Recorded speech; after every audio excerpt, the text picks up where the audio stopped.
जो अंत और प्रारंभ है, हर युग का वो आरंभ है। ब्रह्मांड जिसने है रचा,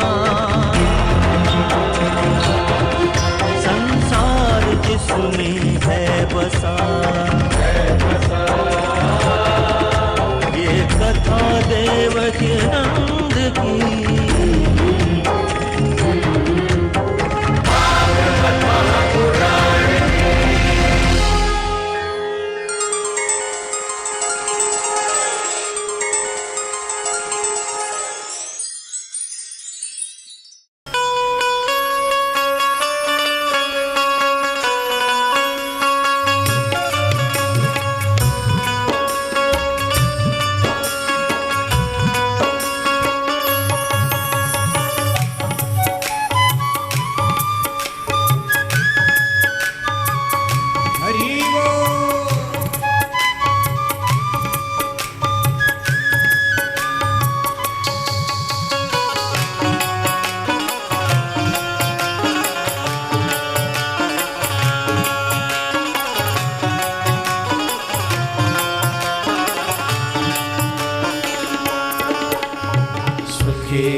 संसार सब दुखिया रहे न कोई, यह अभिलाषा हम सबकी भगवान पूरी हो। विद्या बुद्धि तेज बल सबके भीतर हो, दूध पूत धन धान से वंचित रहे न कोई।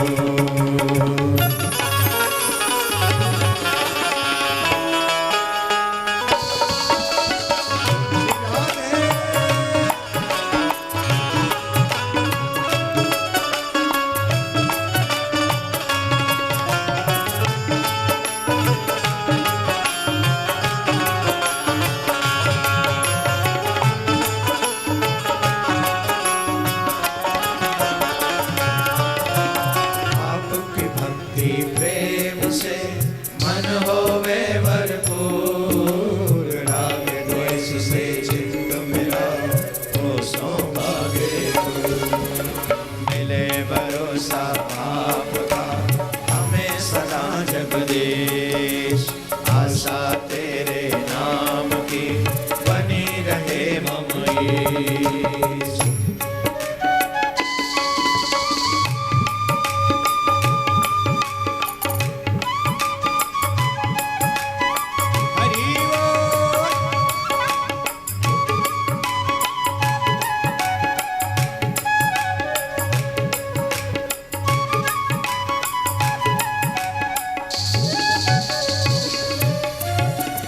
से हमें बचाइए करके दया दयाल, अपना भक्त बनाए के सबको करो निहाल।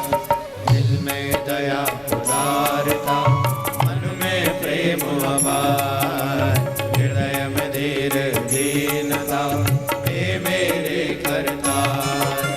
हाथ जोड़ विनती करूं, सुनिए कृपा निहाल। संगत सुख दीजिए, दया धर्म का दान दीजिए, दया धर्म का दान दीजिए, दया धर्म का दान दीजिए, दया धर्म का दान दीजिए, दया धर्म का दान दीजिए, दया धर्म का दान दीजिए, दया धर्म का दान। सर्वप्रथम मेरे परमाराध्य श्री युगल सरकार के चरणों में कोटि कोटि नमन। उनसे प्रार्थना वो अपनी व्यासपीठ ग्रहण करें। उनके प्रांत में परम श्रद्धेय श्री सदगुरुदेव भगवान के चरणों में कोटि कोटि नमन। उनसे प्रार्थना वो अपना आशीर्वाद हमें प्रदान करें। स्थान देवता, वास देवता, ग्रामीण देवता, नगर देवता, इन सबको बार बार प्रणाम। ये भी अपना स्थान ग्रहण करें। विदुष समाज, सभी ब्राह्मण समाज, संत समाज, पधारे हुए सभी भक्त वृंदों के हृदय में उपस्थित मेरे सर्वेश्वर भगवान को कोटि कोटि नमन। और आस्था चैनल के माध्यम से जो भी देश विदेश परदेश में मेरे प्रभु प्रेमी श्रवण कर रहे हैं, उन सभी प्रेमियों को मेरा प्यार भरा राधे राधे। जरा जोर से बोलना पड़ेगा, और जोर से।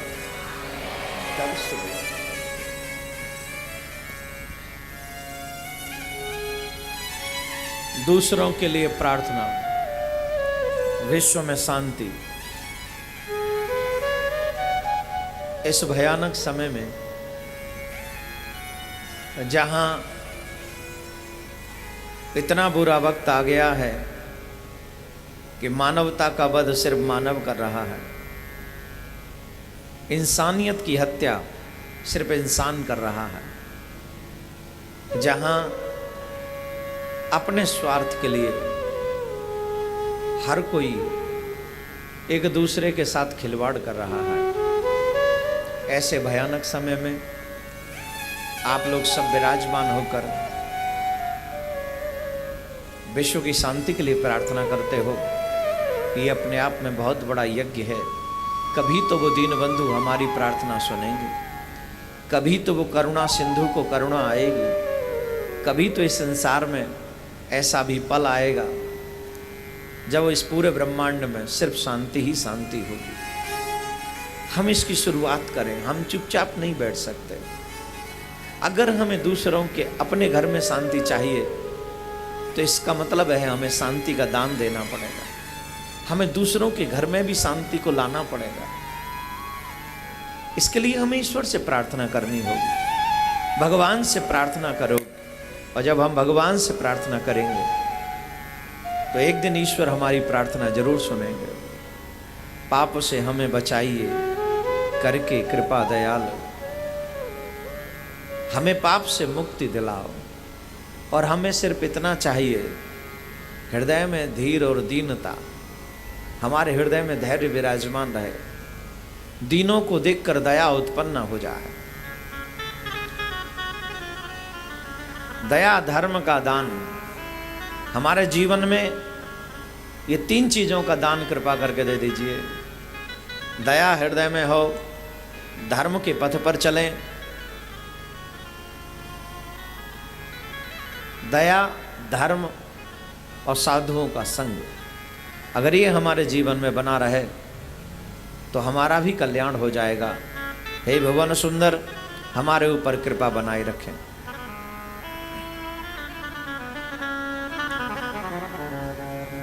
मैं कितना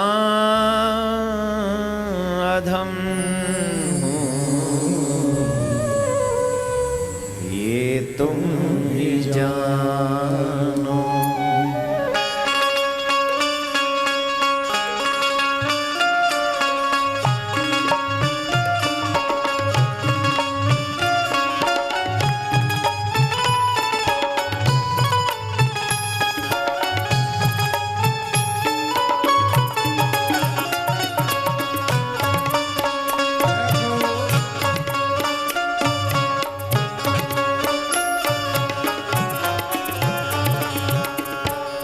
कितना अधम हूँ ये तुम ही जानो।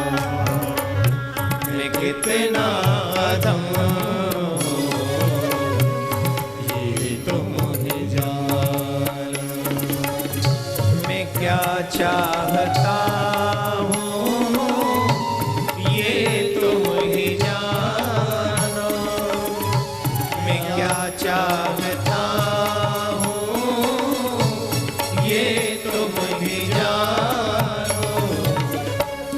कितना अधम ये तुम ही जानो। कितना अधम ये तुम ही जानो। श्री राधे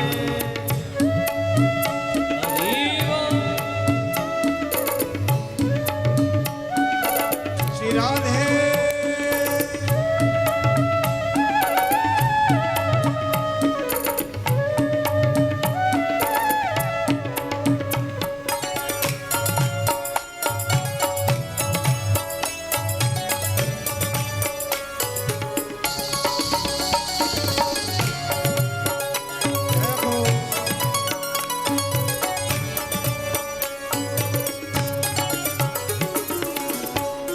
ना दीनता है ना भाव भक्ति, ना दीनता है ना भाव भक्ति।